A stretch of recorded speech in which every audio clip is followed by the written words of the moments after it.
안녕하세요. 안녕. Can you repeat, please? Low. 안녕. 안녕. 하세요. 안녕하세요. Yeah. 안녕하세요. 안녕하세요. But you have to borrow a little bit. 안녕하세요. 안녕하세요. 한국말에 못해요. 못해. 처음.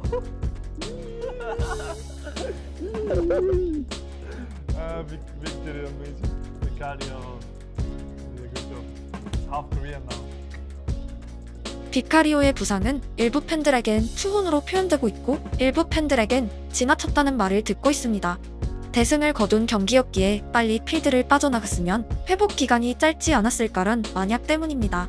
발목이 골절된 상황에서 60분간 경기를 지속한 것은 분명 정상적인 상황은 아니고 그도 인간이기에 극심한 고통을 느꼈다면 불가능했을 60분입니다. 비카리오가 부상에도 몸을 혹사한 사례는 이번이 처음이 아닙니다. 이탈리아에서도 그는 뇌진탕이 의심되는 큰 부상을 당하고 입원했지만 놀랍게도 다음 날 곧바로 훈련장에 복귀하는 초인적인 행보를 보인 기억이 있습니다. 비카리오 입장에서 생각하자면 그는 스스로 골절이 아니라고 생각했을 가능성이 큽니다.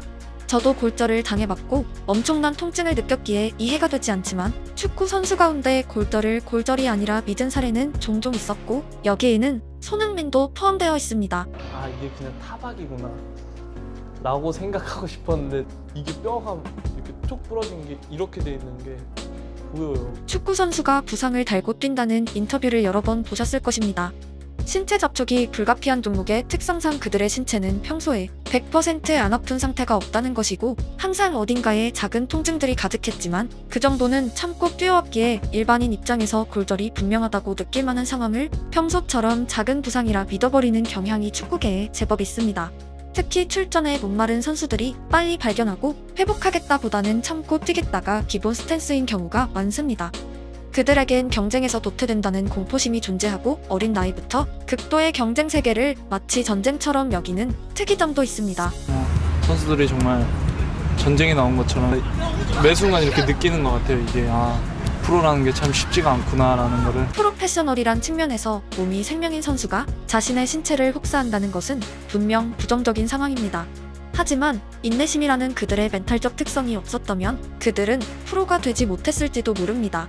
후반 90분의 역습 상황, 힘들어도 전력 질주를 하는 인내, 연속되는 경기의 타박상을 가득 안고도 출전하는 인내, 오늘은 쉬고 싶은데라는 욕구를 이겨내고 훈련을 하는 인내, 지방 가득한 음식과 술 한잔을 하고 싶다는 원초적 본능을 이겨내고 식단을 관리하는 인내, 자기보다 잘하는 선수를 발견하고 축구가 아닌 다른 직업을 찾겠다가 아니라 그 선수를 뛰어넘겠다는 인내, 일주일에 하루 찾아온 오프일을 리그의 연장선으로 생각하는 마음.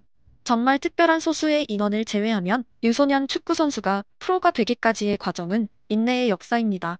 몸무게가 5kg 늘어난 것만으로도 경기력이 아예 달라졌던 오 선수의 사례만 보더라도 축구는 작은 변화가 큰 차이를 만드는 종목입니다. 10대의 나이로 독일에 건너가 함께 왔던 친구들이 하나둘 한국으로 사라지고 마지막까지 함부르크 훈련장에 남아 결국 계약을 따내고 독일의 재능들과 싸웠던 손흥민이나 시작점이 명문이었던 골키퍼들과 달리 어느 스카우터의 선택도 받지 못하고 사브리그에서 출발하여 한 걸음 한 걸음 자신의 팀을 승격시키다 PL까지 도착한 비카리오는 전형적인 인내했던 사람들입니다. For me, it's a big pleasure to be here. It's my first choice. I would like to go to the Premier League and in a big club like Spurs, you know. I started my career for the bottom. My dream to be at the top. It was so difficult. I have to do all the levels. I accept this competition with myself to be at the best. This experience makes my mentality strong. Every steps help me. Now I think this is my dream, but I want to live my dream now. 그 특색이 분명 그들을 PL 레벨로 성장시켰고 부작용이 현역 동안 겪은 큰 부상에도 스스로는 아닐 거라 판단하고 언제나처럼 그냥 참아버린 장면들입니다. 8골절 상황에서도 경기를 끝마친 과거의 손흥민과 이번 비카리오의 케이스입니다. 그렇기에 더욱 지난 시즌의 충돌 장면에서 경기 속행을 바라는 비카리오에게 강한 액션으로 교체를 말했던 손흥민의 클립이 이색적입니다. 자기 자신은 참고 뛰었지만 제3자의 입장에선 객관성을 가졌고 몸 상태를 점검하는 것이 더 합리적인 선택임을 손흥민은 알고 있었습니다. 반대의 상황이었다면 비카리오도 뛰고 싶다는 손흥민에게 교체를 재촉했을지도 모릅니다. 자기 몸은 참아버리지만 타인의 몸은 걱정하는 심리는 분명 이상합니다. 결국 그들이 자신의 축구에 관해서는 바보라는 말을 할 수밖에 없습니다.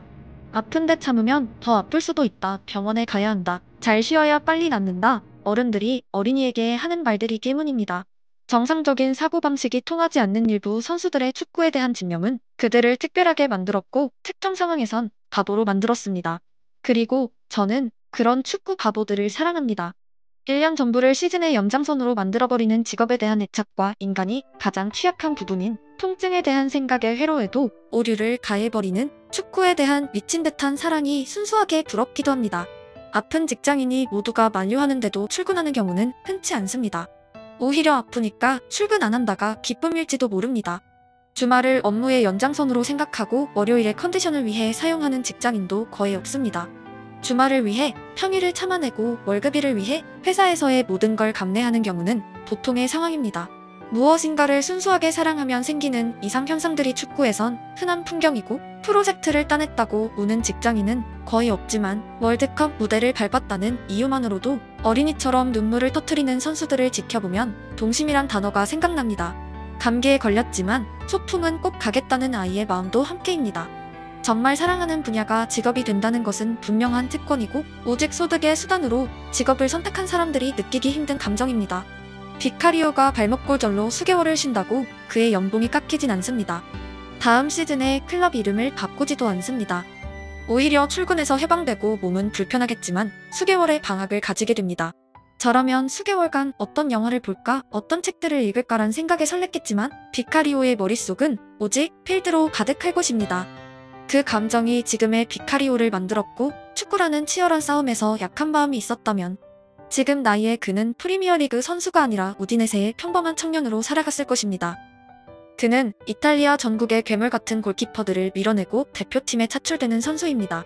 성공이 보장된 선수가 아니라 이미 성공한 선수이고 그의 자리는 세계 곳곳에 가득할 만큼 능력을 증명했습니다. 하지만 여전히 출전하지 않으면 자기 자리는 없다고 느끼는 듯한 그 절박함은 사부리그 시절 그대로입니다. 평생을 축구에 바쳤지만 프로 무대에서 단 한 경기도 뛰지 못하고 은퇴한 아마추어 축구 선수 출신 아버지를 평생 지켜보고 자란 사람이기에 한 경기의 가치를 누구보다 잘 알고 있습니다.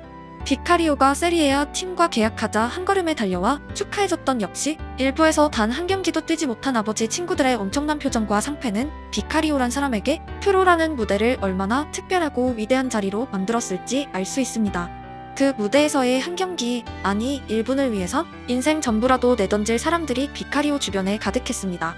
하지만 은퇴한 아마추어 선수들에겐 영원히 다음 기회는 없었습니다. 그들 모두의 꿈을 안고 대신 일부로 나아간 친구 아들을 지켜보는 것이 어떤 의미에서 그들이 남긴 유산입니다. 비카리오는 어린 시절 아버지가 코치로 있던 아마추어 팀의 라커룸 구석에 자주 있었다는 후기가 전해지기도 합니다. 그의 눈에 열심히 하지 않는 선수는 없었을 것이고 어린이의 기준에서 대단했던 선수들 투성이었을 것입니다. 사실 대단했다 정도가 아니라 어린 비카리오에겐 다들 슈퍼맨 같아 보였을 것입니다. 하지만 그의 눈앞에 있던 사람 중 일부에 간 사람은 0명이었습니다. 그것이 이탈리아 축구입니다. 그렇게 걸어온 축구 여정에서 현재의 비카리오가 가지고 있는 축구에 대한 애착을 일반인의 잣대로는 평가하기 쉽지 않습니다. 그렇게 살지 못한 일부 사람들은 왜 크게 앞서고 있는데 참고 뛰느냐고 질책할 수밖에 없기도 합니다. 두 감정들에는 절대 좁힐 수 없는 시공간의 차이가 있습니다. 비카리오의 회복을 기원하고 그가 일부의 벽을 넘은 순간 아버지의 친구들이 전했던 상패에 적힌 글귀로 영상을 마치겠습니다. 그가 간다. 만약 당신이 라푼에서 용기와 헌신을 가지고 노를 젓는다면 어느 순간 이미 바다의 한가운데 있는 자기 자신을 발견하게 될 것이다. 1980년대 친구들의 축사.